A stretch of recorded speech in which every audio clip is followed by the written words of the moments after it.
नमस्कार बंधुगण आज भिडियो में सावित्री व्रतर किसी नियम विषय जानवा भिडियो को शेष जाए देखो तो भल लगे लाइक शेयर सब्सक्राइब करदे जदि किसी त्रुटि देखुंत आपने निहाती कमेंट कर जनातु। नंबर 1 सावित्री व्रत होम ओडिया मानकर विशेषकर विवाहित नारी मानक गोटे बहुत बड़ पर्व अटे यह समस्ते करवा जरूरी। नंबर 2 मन रखु आपण सावित्री व्रत दिन किसी भी बदल कि नुआ पिंधे ना जमीक चूड़ी मंगलसूत्र यही सबू आपण मैंने बार देखिकी आगरू बदल कि नुआ पिंधि पारे। पॉइंट नंबर 3 सावित्री व्रत प्रति वर्ष ज्येष्ठ मास अमावास्या तिथि पड़ी था। चलित वर्ष मे 16 तारिख में सावित्री व्रत पड़ुअछि। पॉइंट नंबर 4 आपण मैंने हलदिया रंगर व्रत पूजा करें एवं नाली रंगर व्रत पूजा कर धारण करें। पॉइंट नंबर 5 पूजा आपण मैंने घरे करें बा नारायण मंदिर रे करें, शिव मंदिर रे माँ सावित्री पाखरे करें एवं ता सहित सावित्री माँ मंदिर रे करें। नंबर 6 जो मैंने यही वर्ष प्रथम थर नुआ करिकी सावित्री व्रत करेंगे से माने ब्राह्मण द्वारा घरे पूजा करंतु यह बहुत भल एवं मंगल होता है। नंबर 7 जो मैंने छूतक व मृतक अशौच पालुंट से माने जमा भी पूजा करें नहीं कारण आपण शरीर मारा बा अशुद्ध होता है। नंबर 8 जदि आपणकर ऋतुस्राव होइछि ताहाले आपणकर पंचम दिन होइतिले पूजा करें, भोग पाई परिबे एवं सबु शाढ़ी चूड़ी आदि पिंधि पारिबे। नंबर 9 एही दिन पर निंदा पर चर्चा करिबे नाही एवं अन्यर चुगुली आदि करिबे नाही, एहा सहित दिन रे शयन करिबे नाही। नंबर 10 गर्भवती महिला माने पूजा करि परिबे किंतु उपवास रहिबे नाही, फल मूल आहार करी रहिबे, खाली पेटरे जमा भी रहिबे नाही नचे छुआ और मार शरीर उपरे खराब प्रभाव पड़िबो।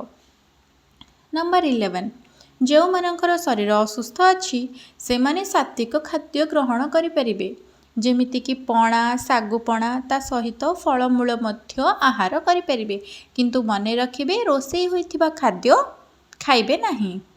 नंबर 12 सावित्री व्रत दिन आपण दिन सारा व्रत बा जो सूता हाथ रे धारण करी रखिपारे एवं ता परदिन व्रत को पानी रे विसर्जन करें किंबा पिंधि पारे।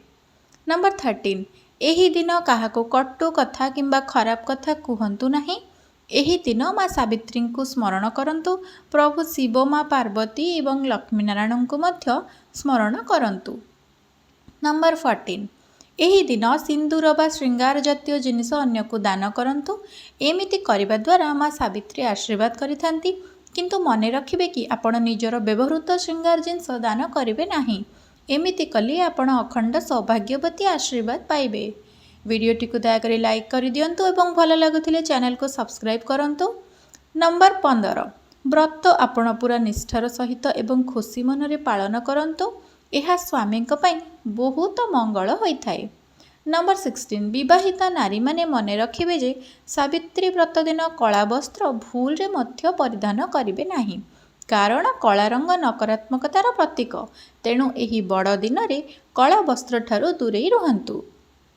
नंबर 17 सावित्री व्रत को 3 दिन धरी निष्ठार सहित पालन करने कथा। सावित्री व्रत पूर्व दिन व्रत आरंभ करी सावित्री व्रतर परदिन पर्यंत पालन करेंगे। नंबर 18 सावित्री व्रत को यही 3 दिन निष्ठार सहित पालन करने द्वारा सौभाग्यवती होइथांती एवं पुण्य फल भी प्राप्ति होता है।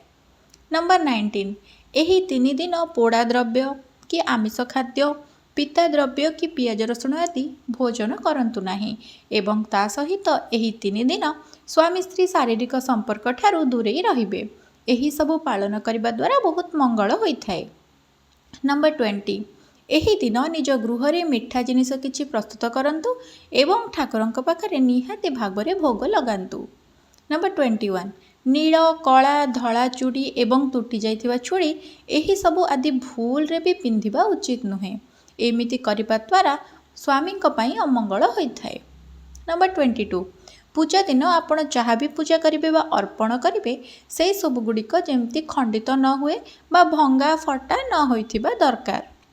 नंबर 23 ବଟ ସାବିତ୍ରୀ ବ୍ରତ ଦିନ ନାଲି ରଙ୍ଗର ଫୁଲ ଅର୍ପଣ କରିବା ଉଚିତ। ଏମିତି କରିବା ଦ୍ୱାରା ସୁଖ ଶାନ୍ତି ପ୍ରାପ୍ତି ହୋଇଥାଏ। ନମ୍ବର 24, ଏହି ଦିନ ଆପଣଙ୍କର ଶୃଙ୍ଗାର ଜିନିଷ ପିନ୍ଧିବା ବା ଲଗାଇବା ପାଇଁ ଜମା ବି ଭୁଲିବେ ନାହିଁ। ବିଶେଷ କରି ଏହି ଯଦି ସବୁ ଜିନିଷ ନାଲି ରଙ୍ଗର ହୋଇଥାଏ ଏହା ବହୁତ ଶୁଭ ଏବଂ ମଙ୍ଗଳ ହୋଇଥାଏ। ନମ୍ବର 25, ପୂଜା ଆପଣ ସବୁ ପ୍ରକାରର ଫଳ ଭୋଗ କରିପାରିବେ। ଯଦି ସବୁ ପ୍ରକାର ନାହିଁ ତାହେଲେ ଆପଣ 5 ପ୍ରକାରର ଫଳରେ ପୂଜା କରିପାରିବେ। ନମ୍ବର 26, ସାବିତ୍ରୀ ବ୍ରତ ନିଜ ସ୍ୱାମୀଙ୍କ ପଇସାରେ କରିବା ବହୁତ ଭଲ ହୋଇଥାଏ। ବାପା ମାଆଙ୍କୁ କଷ୍ଟ ଦେଇକି ଏତେ ସବୁ ଜିନିଷ ଆଣନ୍ତୁ ନାହିଁ। ନମ୍ବର 27, ଯଦି ଆପଣ ନିଜ ବାପା ଘରୁ ଭାର ଆଣିକି ସାବିତ୍ରୀ ବ୍ରତ କରନ୍ତି ତ ସ୍ତ୍ରୀ ବୈଧବ୍ୟ ଯନ୍ତ୍ରଣା ଭୋଗିବେ ଏବଂ ସ୍ୱାମୀ ଅଳ୍ପ ଆୟୁ ହେବେ ବୋଲି ଶ୍ରୀମଦ୍ ଭଗବତ ଗୀତାରେ ଲେଖା ଅଛି।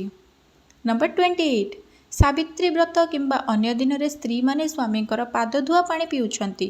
ଏମିତି କିଛି ଶାସ୍ତ୍ରରେ ଲେଖା ନାହିଁ, ଏହା ଶାସ୍ତ୍ର ବିରୋଧୀ ଅଟେ। ନମ୍ବର 29, ସାବିତ୍ରୀ ବ୍ରତ ଦିନ ଯମଦେବତାଙ୍କୁ ମଧ୍ୟ ପୂଜା କରାଯାଏ, କାହିଁକି ନା ଦେବୀ ସାବିତ୍ରୀ ସତ୍ୟବାନଙ୍କ ପାଇଁ ଯମରାଜଙ୍କୁ ପୂଜା କରିଥିଲେ। ନମ୍ବର 30, ସାବିତ୍ରୀ ବ୍ରତ ଦିନ ସବୁ ଯୋଡ଼ି ହୋଇକି ଥିବା ଦେବାଦେବୀଙ୍କୁ ପୂଜା କରିବା ସହିତ ଦିନସାରା ସ୍ମରଣ କରିବେ, ଯାହାଦ୍ୱାରା ଆପଣ ପତି ପତ୍ନୀ ଜୀବନ ଥିବା ଯାଏଁ ଯୋଡ଼ି ହୋଇକି ରହିବେ। ଭିଡ଼ିଓଟିକୁ ଶେଷ ଯାଏଁ ଦେଖିଥିବାରୁ ଆପଣମାନଙ୍କୁ ଅଶେଷ ଅଶେଷ ଧନ୍ୟବାଦ। ଭିଡ଼ିଓଟି କିପରି ଲାଗିଲା କମେଣ୍ଟ ମାଧ୍ୟମରେ ନିହାତି ଜଣାଇବେ ଏବଂ ଯଦି ଆପଣ ଏଯାଏଁ ଚ୍ୟାନେଲକୁ ସବସ୍କ୍ରାଇବ୍ କରିନାହାନ୍ତି ତାହେଲେ ସବସ୍କ୍ରାଇବ୍ କରିକି ଭିଡ଼ିଓକୁ ଲାଇକ୍ କରିଦିଅନ୍ତୁ ଏବଂ ଫ୍ରେଣ୍ଡସ୍ ଓ ଫ୍ୟାମିଲି ମେମ୍ବର୍ସଙ୍କ ସାଙ୍ଗରେ ଭିଡ଼ିଓଟିକୁ ସେୟାର କରିଦିଅନ୍ତୁ। ଜୟ ଜଗନ୍ନାଥ।